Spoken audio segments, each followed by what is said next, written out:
ليش؟ ليش؟ لويش؟ لويش يعني أول مرة أنا بسمع فيها. ليش؟ عشان شو؟ ليش؟ ليش؟ وليش عملتوا هيك؟ لماذا وكيف؟ لمين لمين لمين. إذا واحد بيسألني ليش ببلش بكلمة ليش بقول له عشان.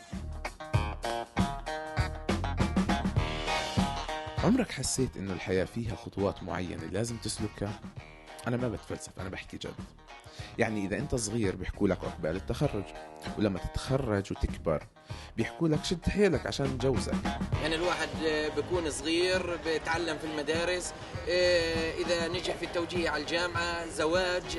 بعد العرس. بعد شيء.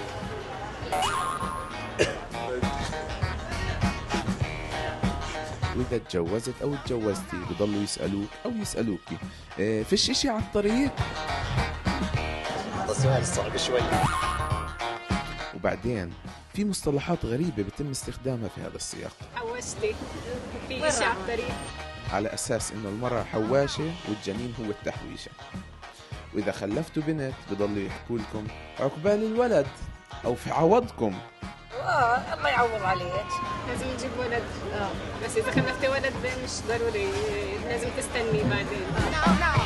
وإذا صار عندكم بنت وصار عندكم ولد وربنا عوض عليكم وكل شي تمام، بدخلوا أولادكم في نفس المراحل واللفة هي عقبال عندك، عقبال عند أولادك، عقبال عند أولادك. يعني دايما كلنا نفس الإشي بعيد بعض.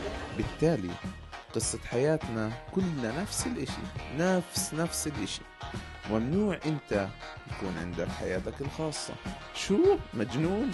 أنا سكرت.